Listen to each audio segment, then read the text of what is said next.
Very nice to see so many of you still sitting and doing the power manifestation. Continue doing the power manifestation. Decide very clearly you're not going to move till you manifest. Chant the Mahavakya intensely. Now, all of us are going to be entering into the next session, where Swamiji actually explains to us various methodology on how to awaken these subtle brain grooves inside of you. Let's listen to the revelation now.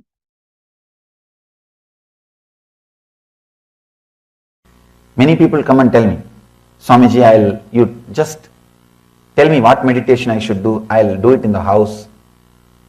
I tell them, you will never start. You will never start. Attend a meditation workshop. In the whole group, you are forced to do. Naturally, what I'll say, tie your eyes, close your eyes, tie the ribbon. You can't do anything. You may be feeling lazy, but you can't do anything. I've seen these fitness instructors. They don't care. They don't even look at your face that you are expressing your tiredness. No, this hand is paining, that hand is paining. They don't look at you. They just say, do 1, 2, 3, 30 seconds, 2, 30 seconds, 30 seconds, 30 seconds. Right attitude. You are here saying, no. They don't bother. They just turn their face that side. Up, down, up, down, up, down. Only in the end they look at you and ask, are you all right? Here you are crying, you are asking this in the end. Same thing I also do. Only in the end I'll ask, did you enjoy? The whole day I know, because I have to create the positive abhyasa. Never miss a chance to live in the Sangha. Understand? Abhyasa means creating positive habits, positive things inside you so that it can go from conscious to unconscious, from unconscious to your body. Making all the good things as part of your life is what I call abhyasaha. Patanjali very beautifully says, I just wanted to repeat that word. Tatra stitau yatno vyasaha. The effort to remain constantly in that elevated state of awareness is abhyasaha. Understand? Many times when you listen all these words, you get completely inspired. I have decided from tomorrow, I am not going to miss Nithyananda.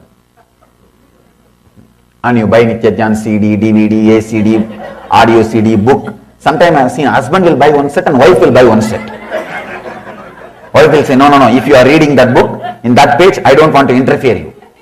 I want my own set. And all kinds of things. And everything is ready except you. Except you. In the initial level, you need to go to a spiritual place.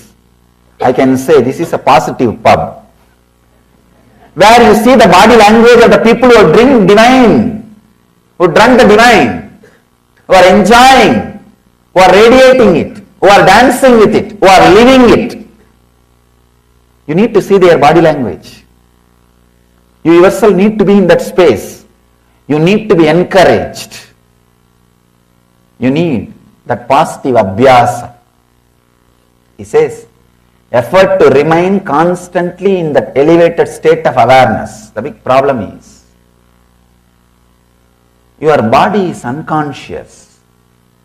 It has learned many habits earlier for so many years.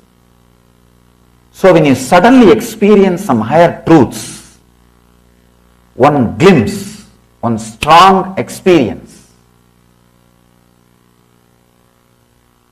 but your brain grooves are not habituated to hold on to that experience or to hold on to that high state of consciousness.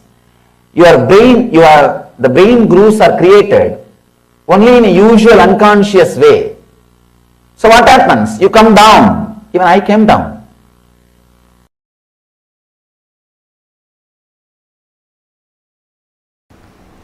Understand? Still human beings don't know to store electricity without reducing its intensity. It is still a blind spot for human beings.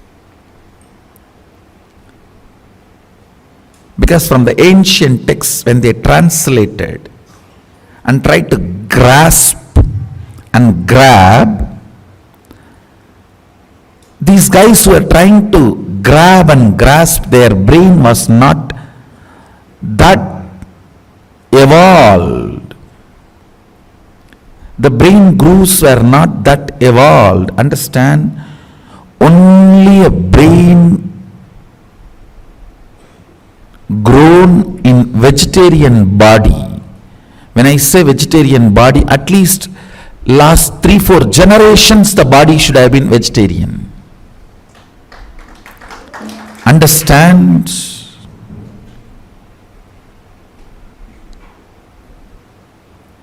I am not trying to create any conflict. As a scientist, I have to tell you the truth. If you are born from a family where hereditary vegetarians, you are the most blessed body. You have the best body for this kind of experiments. I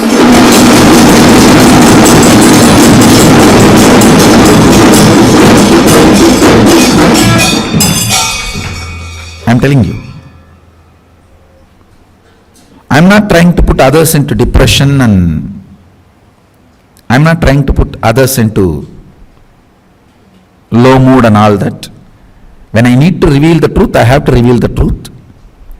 If you are born from a vegetarian family, at least where few generations they were all vegetarians, and you are also a vegetarian, I tell you, if the Vedas are inserted into your system, the agamic circuits are inserted into your system, without any blind spots, it becomes reality.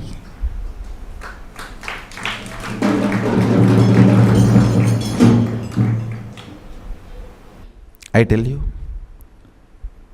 all the Hindu gods and goddesses, their forms are nothing but the circuits seen by our rishis when they manifest those powers. The light circuit appears in the brain. For example, the knowledge, the light circuit appears in their brain is Mahasaraswati.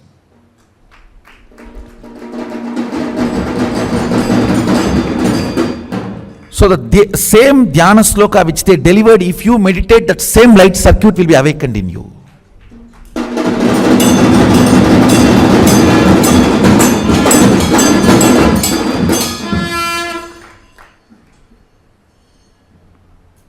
That is why the dhyana should be done with the dhyana sloka, not some shunya. All dhyana should be done with the dhyana sloka.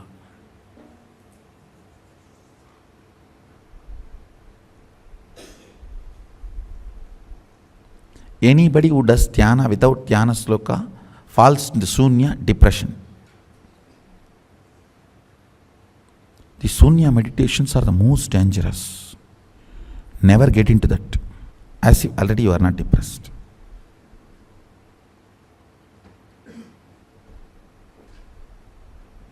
It is like a pig feels too dirty smell and puts the nose into the drainage. Only if you take the face out, head out, the nose can smell the dirty smell. So put the nose into the drainage, no smell is felt, you see. That is what is depressed people putting themselves into shunya meditation. Understand? What I will call an organic brain, you know. When you read a dhyana sloka and understand Just if that form you are able to carve it in your brain without missing a leg or a hand or a neck or a ayuda or any part, you are an organic brain.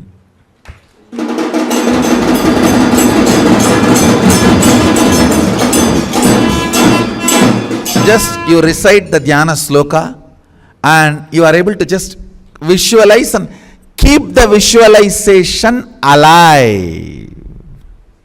Your brain is organic brain. This is a definition of an organic brain. Even Nirahara Samyama helps in a big way to make your brain into organic brain. If you do Nirahara, your ability to retain that energy circuit of dhyana sloka in your system drastically goes up. That is why upavasa during the vratas, and as you are asked to meditate with upavasa, with less food or less job for the stomach, you will be able to, your brain is capable of retaining the energy circuits and manifesting the powers. That is why the higher the energy, more hands and more heads are described, because your brain needs to hold on. Your brain needs to grow such subtle way. I tell you, on banana leaf, apply the ghee and eat the pure Kaveri organic ponni rice. The ability of your brain to grow subtle grooves, an ability to hold the higher understandings and visualizations. It is not a joke. 47% of Indian IAS is from Tambras, one organization. You think it is an accident? And 50% of Microsoft is Tamil, Telugu, Kannada Brahmins. You think it is an accident?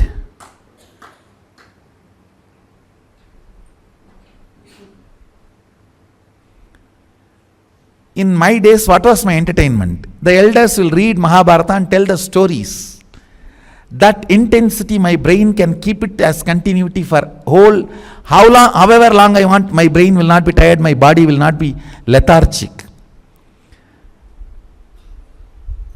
Intensity kept continuity is usage. Intensity not kept continuously is abusage. This is the definition in every level. Go and work out this definition in every level. Any brain grown with the entertainment of intensity continuity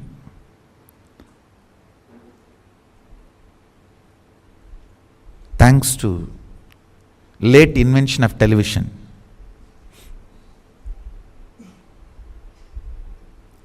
If I am revealing the power manifestation science to all of you, thanks to late import of television. Our kids should be taught by reading the dhyana sloka, visualizing the deities.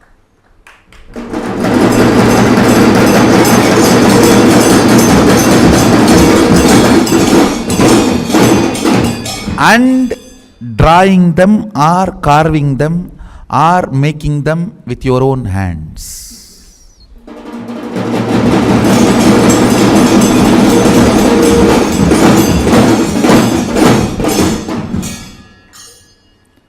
Biology is you, chemistry is the dhyana sloka and visualization, making them or carving them or painting them is physics. And I tell you, whenever I made deities out of clay, my body shapes will get shaped in the same way I have seen.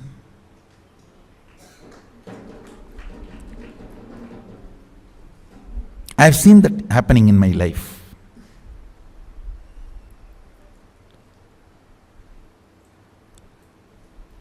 So just reading the dhyana sloka or seeing the statue, imbibing it in the brain and reproducing it back, your body will get carved.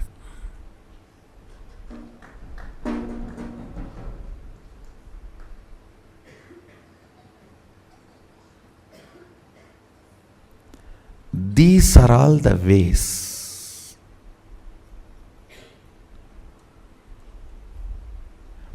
Basic education is this only. This is what is called primal education, not primary education. Primal education.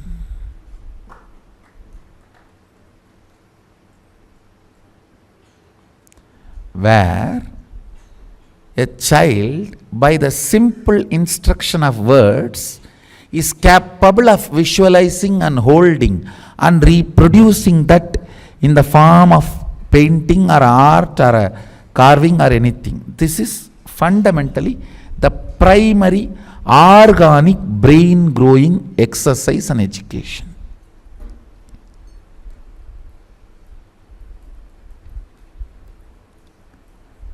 This kind of brain can cut across chemistry, biology, physics, anything, geography, anything.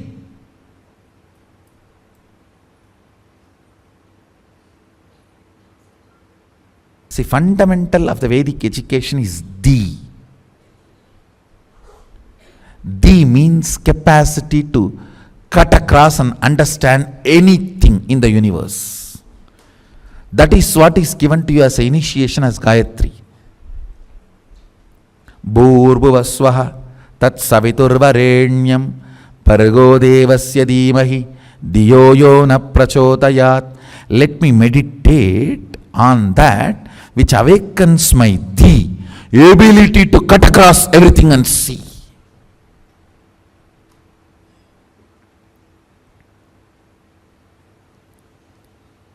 If you are given this Gayatri by the brain which cognizes the intensity and continuity is one and the same, you are blessed.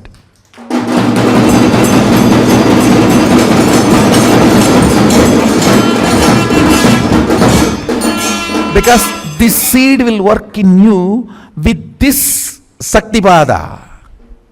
Intensity and continuity is one and the same.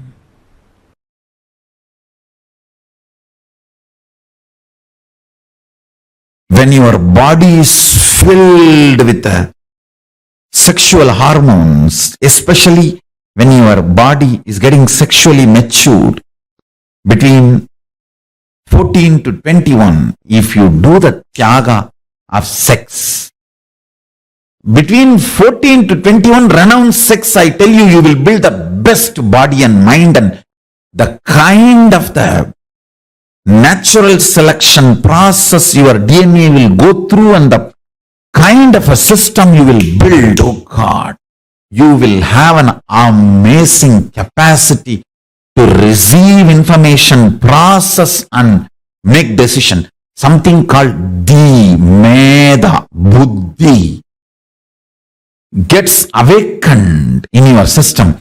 Brain develops some most subtle grooves which receives information from multiple directions, processes them and reveals the reality and gives you the decisions, I tell you. Anyone renounces sex and sexual fantasies between 14 to 21. I am not saying renounce for your whole life, no. I am only saying at least 14 to 21, renounce. Your DNA will go through its natural selection process with a quantum jump. It knows what kind of a jump it need to take, especially the cognition with which you sacrifice sex. That powerful cognition will attract multiple powerful cognitions from cosmos and insert all of that powerful conscious decision making in your cognition, in your conscious decision making system. You will create such an amazing body. That is why celibacy between 14 to 21 is called Science of Living Like God, Brahmacharya. Science of living like God. After 21, I am telling you, till 60 give birth. 3 kids per 2 years. Need to give more birth. I am not saying be celibate forever. But this 14 to 21, when that whole gushing happens, you see, your internal organ, intra-organ, everything develops the way it is going to respond. That it's almost like your inner software gets written. That 7 years.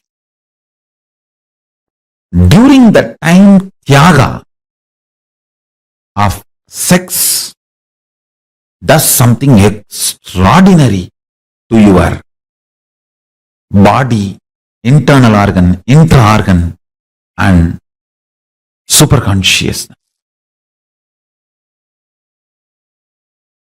In every level, the Tyaga,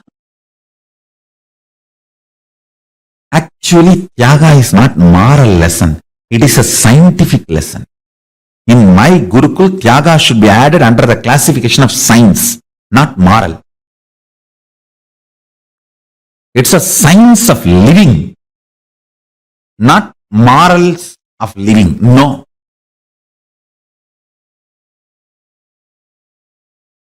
The best body, best mind, you manifest with Tyaga. Understand? Between 7 to 14, body develops. Unfortunately, nowadays, even by 10, boys and girls become physically matured. So when I say 14 to 21, I meant in those days. If I have to precisely tell that from the time you are physically matured to 21, that's the way you should put it. Because nowadays kids become physically matured due to the altered food and various reasons and social pressure to become sexually active, all that stupidity. By 10, they become sexually mature.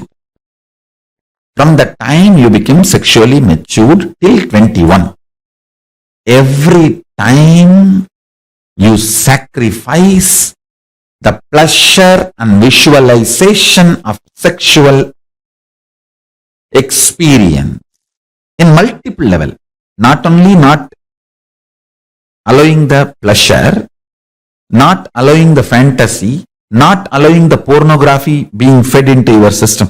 If you just do Tyaga of sex completely, every time you renounce, do Tyaga, your DNA in the natural selection process takes a quantum jump and selects next level. That develops kind of a very powerful ability to cognize the existence, because the sexual hormones are the most powerful hormones. When you are able to do Tyaga of the instincts invoked in you by the sexual hormones, you develop certain energy, strength, grooves in your brain and the whole system, which is beyond normal survival, multiplication, instinct-based existence. See, unfortunately, this survival and reproduction, this instinct-based existence is an animalistic existence. It is the Tyaga you do at that time makes you divine. After 21, give birth 2 kids per year or 3.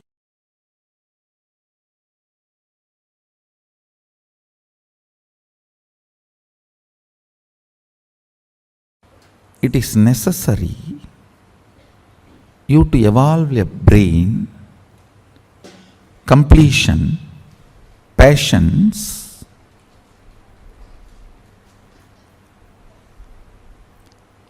When I use the word patience, you can read it as will persistence, where the pure consciousness can reflect, the mirroring of the neuron can happen. It is necessary. One of the most powerful methodology to develop the subtle grooves in the brain and clean up all the toxic and parasite effects on your brain, try to do some visualization related activity like doing alankara to deities, carving deities, doing deities in clay or painting deities. Do something where you need to hold certain visualization in your head and your hand needs to express it. Hand or leg, anything is okay, because even in 64 arts, the painting through the leg is one of the art. Just by dancing, making the paintings, rangoli through the leg, anything. See, visualization should be held in your brain and your actions should express that. If you talk to my mother, she will tell that at least 300 to 400 clay deities I have made with my own hand. My mother used to scream. Now she is very happy I have done all that. In those days, she and my grandmother both will scream because I will not eat. Once I sit to do that, sometimes for 1 week I will not eat. She will be sitting with food, begging, come and eat, come and eat, come and eat. I will be just lost. And those days, you get only 2 big publications, Ramakrishna Mission and Ramakrishna Tapovanam. Ramakrishna Math has published Chandi, Devi Mahatmyam, the book name is. There all the Dhyana slokams of Devi will be there. I was actually a fanatic Shakta. You guys cannot believe. All the Devi I have, I carved it.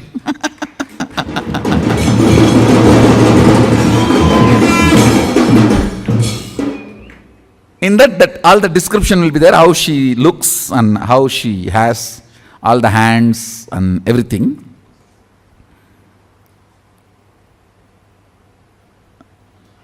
I'll get Ramakrishna Mission books.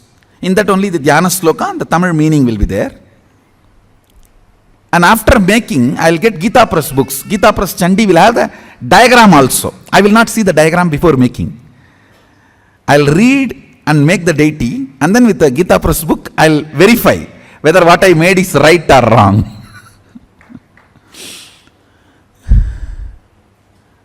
In those days, only 2-3 of these publications you will get.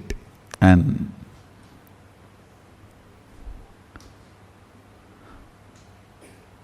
all this really helps a lot to understand and grasp the higher truths. So I'll try to explain about these circuits. Like Sri Chakra, Sri Mandala, there are many mandala structures which are, just by staring at them, your DNA structure will get aligned to that. And certain power manifestation will start happening in you. I tell you, 21 minutes, if you just stare at Sri Mandala every day, your third eye will start functioning. Because that Sri Mandala itself is so beautiful, it directly represents the cosmic DNA. The cosmic DNA is in the Sri Mandala, Sri Yantra, Sri Chakra, with the 43 triangle and 2-layer lotus and 3-layer avarana. It's called Navavarana Mandala. Actually, it's a line diagram of cosmic DNA. So if you stare at that through your third eye, your DNA will get aligned to the cosmic DNA and you start manifesting powers. Like this, there are multiple various mandalas which can do the mirroring of the neuron in your brain and make you realize and manifest powers.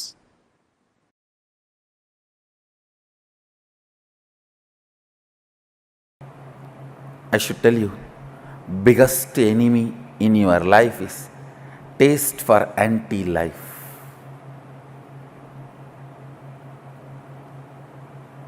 Break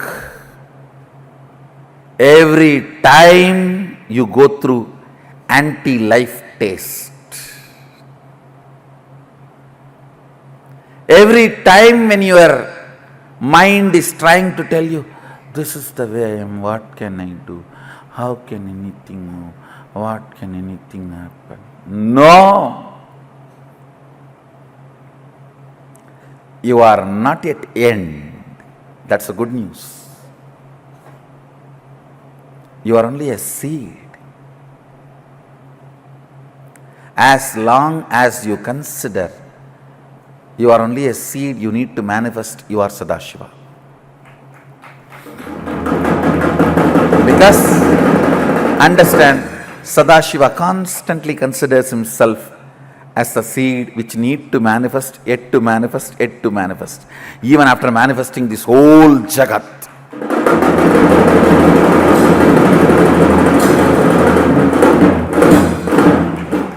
Even after manifesting this whole Jagat, making all the human beings walk straight, developing the most subtlest brain grooves, still he comes down to make you manifest all the powers, to push you to the next level.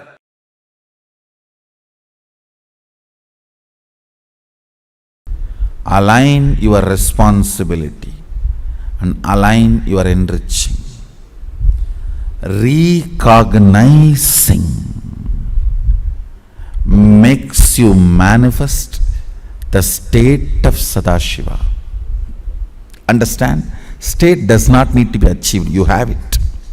If Sadashiva is 100 unit integrity, you have 100 unit integrity. He is integrated to Turyadita, you are integrated to Sushupti, that's all. But the integrity unit is same.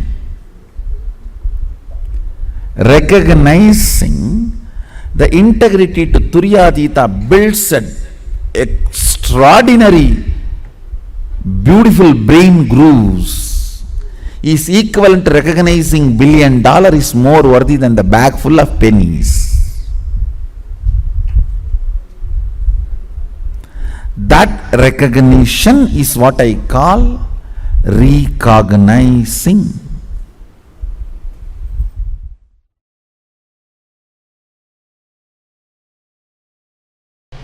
Listen, I'll repeat once more. Alchemy is nothing but using the 11 dimensions of the universe, tuning the 25 states of consciousness and achieving, radiating the 5 aspects of Sadashiva.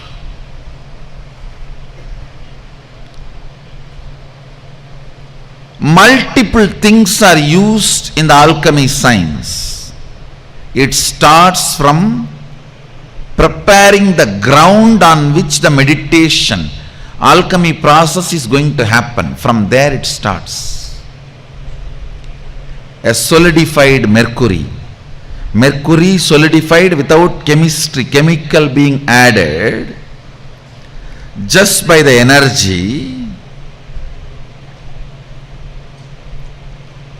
means an enlightened incarnation, his body is capable of dismantling any molecule and assembling it as any other molecule in any place and space and time he wants. Understand? An enlightened incarnation an enlightened incarnation is capable of dismantling any molecule, assembling it back as any other molecule or same in any place, time as he wants. With this power, dismantling the liquid form of a mercury and retaining its Mercurian quality in it, assembling it back as solid. I don't know how much of you. This is what is science of solidifying mercury. In this body I did this 3 times. One is under the Dakshinamurti, one is under the Bididi Garbha Mandir, present Garbha Mandir. One is under the Vaidya Sarovar, Nithyananda Lingam. It starts from preparing the ground and installing the solidified mercury and installing proper yantras, mandalas as per the instructions of Sadashiva. Even the breathing space where the people who go through the spiritual alchemy process, even the breathing space is purified by the traditional powerful incense and perfumes. The highest understandings about life, highest understandings about the universe, highest understandings about the Sadashiva, all that becomes a permanent experience. It is like making the most powerful subtle grooves in the system.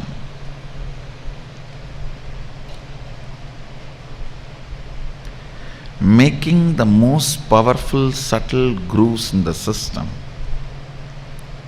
which can retain the subtlest but most powerful experiences of Sadashiva and goes on radiating it.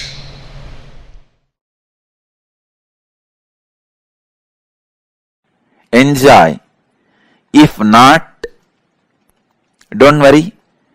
Next 1 week, every night before going to sleep, take 1 spoon of Haritaki powder that has a capacity to make your brain grow subtle grooves which will make you understand these great truths. It is called ojas. See, the subtle grooves in the brain is called ojas, which needs high level of oxygen in your body, which has a capability to make you understand these great truths.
like Swamiji revealed, integrity has the power to create new grooves in your brain and discard all the old patterns that you have created for yourselves. This actually, the last part, what Swamiji was explaining, reminded me of a very beautiful revelation that Swamiji gave. Our mind, right, is like a bunch of patterns that we have. Have you all seen these Indian broomsticks? Like all small twigs are tied together, and that's how it is, right? So our mind is something like that. When you have a lot of incompletions, it's like that. If you have a lot of powerful cognitions, it's like a bunch of darba grass tied together. Either ways, it's a bunch of things tied together, right? Now, if you have to take one out, you replace it with another powerful cognition. That's why Swamiji tells, if you tell, I will not be lazy, I will not be lazy, you will never break your laziness. Because you have to replace it with the powerful cognition, and that will replace, instead of every time your brain having to reach out to the command of being lazy, it needs an alternative. You need to give it a replacement. You cannot say, oh, stop feeling lazy, stop feeling lazy. No. When you consciously decide, I am going to be intensely active and hardworking from this moment onwards, your brain receives an alternative. So instead of every time redirecting it to laziness, it is redirected to being active, being intensely active. So every command that you give, every pattern that you carry in your brain can be changed just by your intense intention. Like Swamiji beautifully told, in a year, once your whole brain is completely regenerated. All of us know our body, the cells gets regenerated, right? But this regeneration process happens in the level where once in a while, your whole liver gets regenerated because of the cell generation. All the old cells in your liver dies and it is regenerated with a new. So you literally have like a new cell. This process happens for every part of your body. Your whole body once in a year is completely changed from old cells to new cells, giving you a possibility to completely set up your system new. It's like you formatting your servers, your computers, and you setting up something new. Same way, your brain also goes through this regeneration process. But if we decide to store the exact same bunch of patterns inside our new brains, which means when we don't feed in the right powerful cognitions, replacing our patterns with powerful cognitions, that is exactly what happens. We keep storing these patterns inside of us. Catching it? Yes. Now, we're going to be understanding something more about our brain. What power does our brain have? And why is it so important to awaken the brain grooves in us? But before that, I'd like to request all the participants, every one of you, to please come and settle down. Please be seated. Come on camera. Can I request all the participants to come on camera? Very, very shortly, we're all going to be entering the darshan. And today we are going to be having the darshan of Maha Sadashiva Murti and a very powerful initiation to rewire our brains completely. So I'd like to request all the participants to please come and settle down in front of the camera. Ma Soumya Prabhala, Ma Rajeshwari, and Ma Shuhua.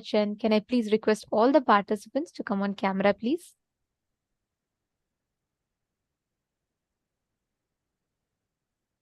Ma Vamadevananda, Ma Mahaganeshwari. I request all the participants settle down. Please come in the camera. Very, very shortly, we are going to be entering into the darshan. And all those who are not in the camera, all those who are not sitting in front of the camera, who are not having your camera on, the digital security team will be moving you all into the waiting room. And I request all the participants to come on the camera. Beginning from now, all the participants who are not in the camera will be moved into the waiting room.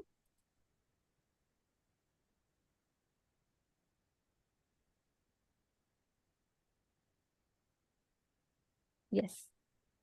All right. So today's initiation is going to be something very, very powerful and very special. We are going to be awakening our whole brain, literally to be able to mirror the cosmos. And every one of you are going to be receiving this very powerful initiation experience where literally all your old patterns are discarded and you are upgraded with completely new energy and completely new powerful cognitions, and your whole brain is literally going to be getting rewired. Okay, so let's all get ready for that. And I request every one of you to settle in front of the camera.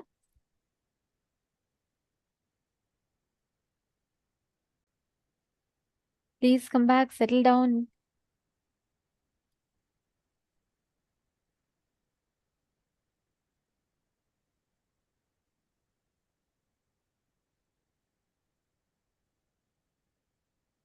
Yes. Okay. So let's take a few minutes to understand what are all the initiations that we're going to be receiving today. Today, all of us are going to be receiving a very powerful initiation where our brain is the pindanda and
Now, let's all get ready, prepare ourselves to receive the darshan. Now, first we're going to be chanting the Dhyana Shloka of Bhagavan Mahasadashivamurti. this form of Paramashiva, as we all learned today, with 25 faces, 75 eyes, 50 hands, graces us with Devi Parashakti, Paramashiva Shakti, sitting on his lap.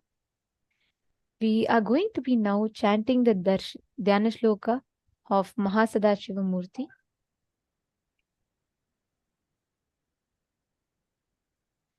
Please sit straight. Let us all now chant the Dhyana Shloka.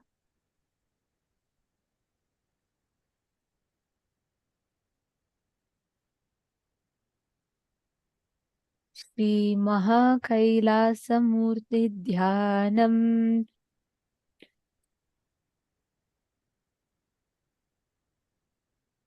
शृणुतः ब्राह्मणा सर्वे गुह्याद् गुह्यतरं परम् अस्ति मेलोरुधद्भागे महान् कैलासपर्वतः साम्बस्य सगुणस्यायं सभक्तस्येन्दुमौळिनः संवासो योजनानां च 20,000,000 औन्नत्यमेतद्विगुणमस्य ज्ञेयं द्विजोतमाः नवरत्नमयं तस्य मध्ये शिखरमुत्तमम् तत्रालयो महेशस्य नानारत्नविचित्रतः प्राकारगोपुराट्टाल वल्लभीभिर्विराजितः तथा सिंहासने तत्र महाशम्भुः सदाशिवः प्रफुल्लो कमलोल्लास पञ्चविंशन्मुखोज्ज्वलः धृतनानायुधद्भेदा 50 फुल्लरक्ताम्बुजाक्तात् श्रीबाह्वः प्रियगुलोज्ज्वलः विचित्ररत्नखचित भूषणैरपभूषितः अनेककोटिः सूर्याभ परमानन्दविग्रहः अप्राकृततनुः श्रीमान् लक्ष्यलक्षणवर्जितः यतो वाचो निवर्तन्ते अप्राप्य मनसा सह गङ्गाश्रयजटाजूट चन्द्रशेखा विभूषितः भस्मदुधूलि सर्वाङ्गो व्यालयज्ञोपवीतवान् कपालमालाधारी च व्याघ्रचर्माम्बरावृतः प्रतिवक्त्रं त्रिनयनो भक्तसर्वार्थसिद्धिदः प्रसार्य दक्षिणं पादं कुञ्चियत्वेरं पदम् अभयं शक्रशूले च टङ्कबाणौ गदाम्बुजे खड्गतोमरशक्तिश्च परशुप्रासपन्नगान् हम्लाकुशादक्षमालाश्च छूरिकां ध्वजदण्डकौ वज्रकुन्तास्थितध्वंष्ट्राश्च चक्रं च भिण्डवालकं 25 बाहाभिर्दधानो दक्षिणै शुभैः पञ्च वराचपौ मृगं शङ्खं केठोपराश्वधान् मुद्गरं ढमरुं घण्टां रुद्रवीणां च पुस्तकं कपालं मुण्डकट्वाङ्गं भुशुण्डी परिघान्नपि फलकं फट्टसंवेत्रं कमण्डलुहुताशनै कर्तरीमुसलं पिञ्छं बिभ्रद्वामैस्तथा करैः महान् सदाशिवस्योऽयं राजतो तत्र पर्वते. Such a beautiful description of Paramashiva. This sacred chant describes the exact form of Mahasadashiva Murti as he sits and graces in KAILASA. Now, this is this auspicious darshan that all of us are going to be experiencing today. Now, all of us are eagerly waiting for having today's darshan, the initiation, right? I have a question for all of you. From morning, we have been learning about various different aspects about how your brain is, how your brain functions, and what is wiring of the brain and what is rewiring of the brain. Can all of you take a quick few minutes and post in the chat? What do you understand by those? Take a quick few minutes. Now, each of us have a certain ideal way that we want our life to be. We all think that someday something will happen and everything will become all right. This is a thought current, thought pattern with which many of us function in our lives. Am I right? All right. But how do we actually have our lives? You see, we have our lives in almost a cyclical manner, like you wake up from the same side of the bed every single day. You go and you brush your teeth in the exact same manner as you did yesterday and as you did the day before yesterday. So there is like a cycle that goes on. We keep repeating the same thing. You get ready, you go to your shower, you get ready, head to your office, you get into your car. You forget, you're not aware that you're driving the car, right? Like when you're brushing, you're not really aware. Are you aware? Okay, I'm brushing teeth number one, teeth number two. No, right? It's like an automated mechanism. It keeps, you just do it. Your body just does it for you. Same way you head to the office and then you go to your office, you settle down in your office. Only after you reach your office, first of all, you come to the realization, yes, you've reached it. And once you go, you start your day, you do your work, and you see, we have a monotonous schedule kind of a thing. That's the way how our automatic mechanism itself functions. But this is not just restricted to our physical actions alone. This also influences and impacts your thoughts, the thought current. Just remember and see, maybe probably the morning time. Let's say you're a morning person and you just start your day, you have your task, you want to do point A, point B, point C, and you plan your whole day. And you're all charged up. And you'll see every day around that same time, you have the same kind of thoughts. And towards evening, you just feel like, oh, I'm just done. I don't want to deal with all of these. And you see these same thoughts repeat to you every single evening. I'm just giving an example. But we have a set of thought currents that keep on repeating inside of us. Same thing with our habits, with our patterns, everything. But why is it so? And we keep repeating the same thing over and over again and again. And we expect that something out of the blue is going to happen to change it. And something is going to happen to have a new thing. All your emotions, the reactions that you have towards each situation, they are also of the exact same manner. Why? Understand, here is where the neuroplasticity of your brain comes into the picture. Whatever you are learning, whatever way you're behaving, things that you repeat again and again and again get strengthened in you as a new neural pathway in your brain. The brain, that's there as a tiny little organ in our body, is actually so powerful. Some things, it's phenomenal. Like, for example, right now, your brain is the one that's processing the information we are talking to you. It's digesting it, it's assimilating it, and it's giving you commands of what you need to do next. Everything is happening in your body, in your brain, in a second or much lesser. And right now, as we talk, billions of neurons in your brain are lighting up.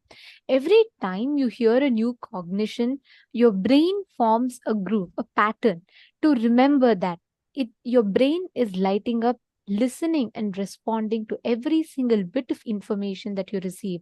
That is why your brain is the most complex, most beautiful organ in your body, which functions with so much of efficiency and energy. Did you know just your brain has the ability to light up a whole light bulb completely? Yeah, that's the amount of electricity that your brain actually produces. Now, this tiny little organ that is there up here is actually monitoring every single activity of your body and of you, including how you're enjoying your life. Let's say you're experiencing the weather right now. It is your brain that is actually sending you certain signals which you actually consider and perceive as your experience.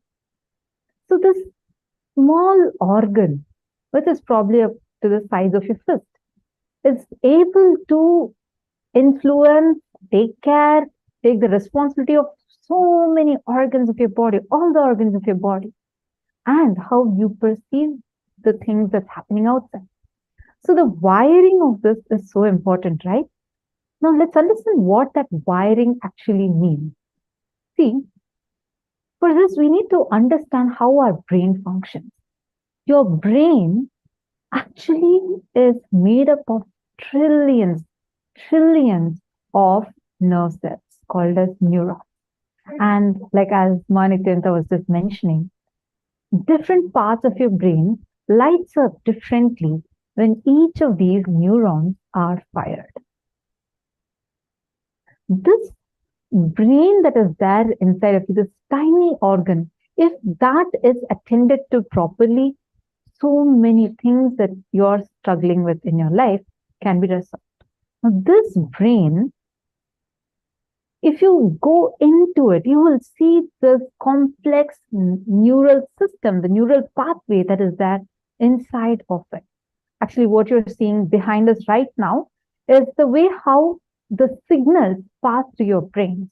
And you see those things with like many weird things coming out. These are actually how your nerve cells look like. These are called as neurons. And each neuron passes the information to the next one. If you actually zoom in a little more, you will see it looks like this. This is exactly how each signal is passed from one to another, one to another. Listen carefully. Here is where you are going to be understanding about how your brain gets wired.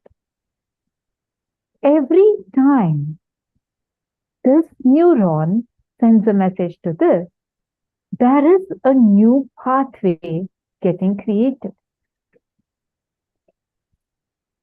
Pathways are what we call as synapse. So every time you form a habit, you take an action, you do a step, your brain creates a synapse. So do you see the gap between each of these synapses? Every time you do something repeatedly again and again and again, these synapses gets closer to each other, which is what we call as the automated habits or patterns. That is why many times you don't need to you don't need to be aware of how you brush your teeth. Your brain does not need to process saying, okay, first take the paste, put it on the brush, and then you have to do it clockwise, anti-clockwise. You don't need to tell any of it. Automatically, even though you're still sleepy, your brain automatically reaches out, your hand automatically reaches out, picks up the toothbrush, and you do the whole process, right? All of these regular activities that you do, your synapse has already formed very, very strong and pretty close. Similarly, your patterns, your pattern to react, your pattern of irritation, your pattern of frustration. When someone calls you some name, you immediately react to it. You don't even take a second to cognize or understand what it is, correct? Because a synapse has already been formed. Now, the good news for you is, as much as these synapses do exist strongly, you have the power, the ability to change.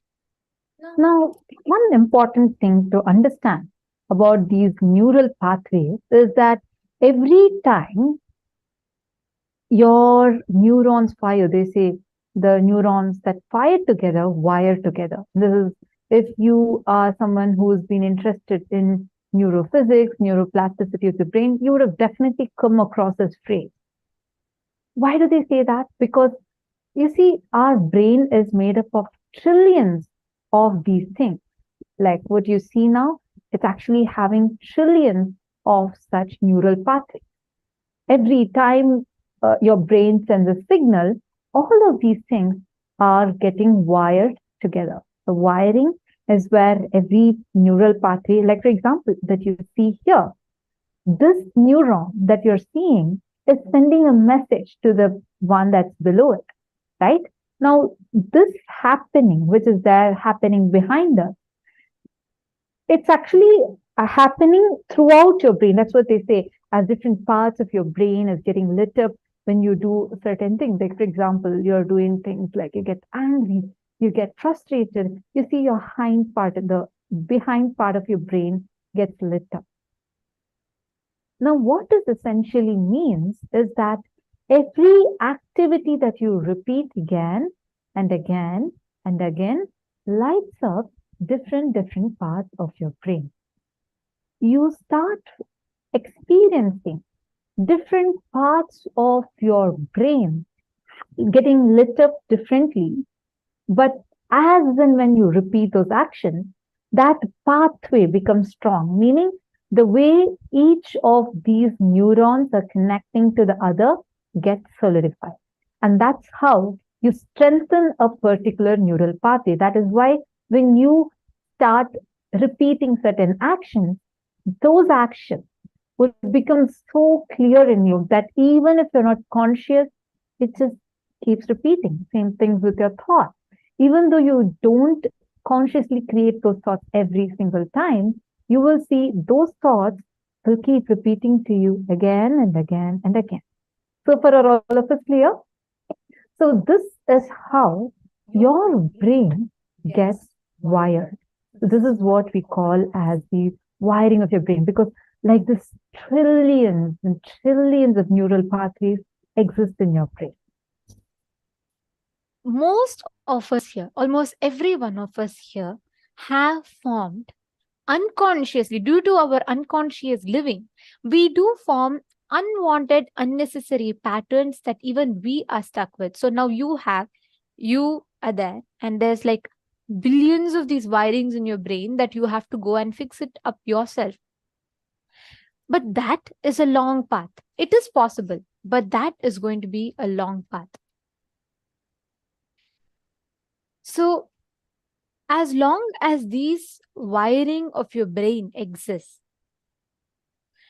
if you understand how your brain is wired, there are so many such unconscious patterns. There are also certain positive patterns that we build for ourselves. Like, for example, every morning when we do that puja, that blissful feeling that we get in our inner space, that also forms a synapse in your brain. And every day that you do the puja and you gain that experience, that synapse gets stronger and stronger. Your brain has multiple of these synapses put together, which forms the wiring of your brain.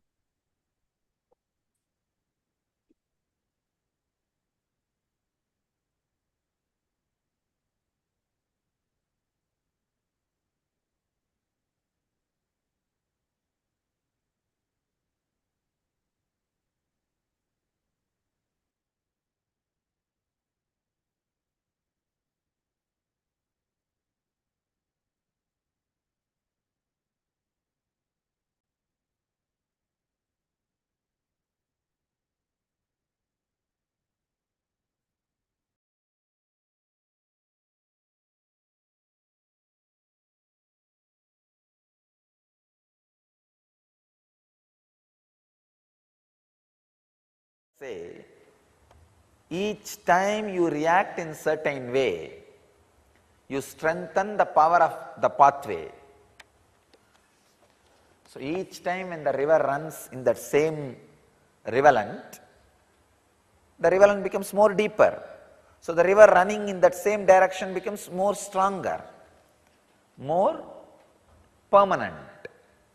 Same way, in your brain also you have so many rivers: Ganga, Kaveri, Yamuna, Saraswati, Godavari, Narmada, Sindhu, so many rivers. Some are wild rivers, forest rivers. The rivers which really creates calamity by the forest flood or sudden floods, you need to make a dam and divert it in different direction. Making dam and diverting it different direction is what I call sadhana. Sadhana means making dam and diverting it to different direction. But unfortunately, we have another one biggest rivulet: engraved memory, engram, samskara, laziness, eternal laziness.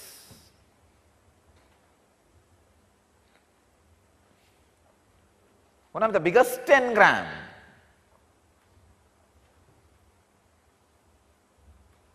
Biggest enemy for awakening non-mechanical parts of your brain. or sadhana or for enlightenment or for achievement is laziness. See, once the laziness enters into your system, nothing can be done. Any big idea, tomorrow. Good idea, great. But you see, tomorrow is a good day to start. Always our elders say you should find out a right day, right time. See, today if I start, tomorrow I am not going to be there, I am busy. Dvandva vigna, dvitiya vigna should not be there. In our tradition, there is a tradition, the second day nothing should be broken. Dvandva vigna. Oh.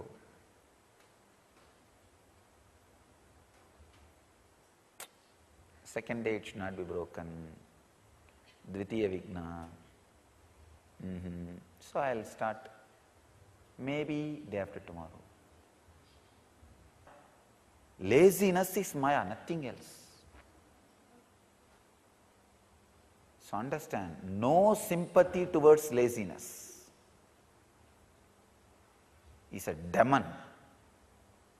So, no question of allowing laziness. The first lesson in Zen they teach is the awakening your whole system, breaking the laziness pattern. Because the whole Zen is based on silent sitting. You can very easily slip into laziness in the name of silent sitting. So the very word Zen means dhyan. Zazen means sitting. You can very easily slip into laziness in the name of silent sitting. So you can very easily slip into that laziness in the name of samadhi. No. Zen first breaks that lazy mental setup. You need to break the lazy mental setup to work on this engrams and create the new awakened lifestyle. Zen monasteries, they have a tradition. Even the master, who is the head of the monastery, will not have food if he does not work for that particular hours. They have the system of 8 hours of working. Even I created that system from the Zen only. The 8 hours physically you need to work. 8 hours mentally you need to work. Means sadhana or some other teaching, learning. See, a teacher works 8 hours mentally when he teaches. Disciples work 8 hours mentally when they learn. So 8 hours of physical work, 8 hours of mental work. Naturally the 8 hours you will rest in consciousness.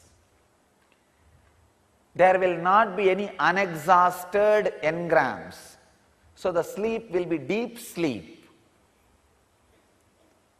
Only when you don't work 8 hours physically, 8 hours mentally, you will have a stressed sleep, disturbed sleep, disturbed memory, disturbed mental setup. You will not feel really as you slept. Now, Swamiji very beautifully explained about how our brain's wiring functions. Please understand, all of these, like Swamiji explained, the different rivers that are running, the more time a river runs, the deeper the whole thing is formed, right? That's how we have things like these Grand Canyon, everything, which is caused by continuously the river flowing.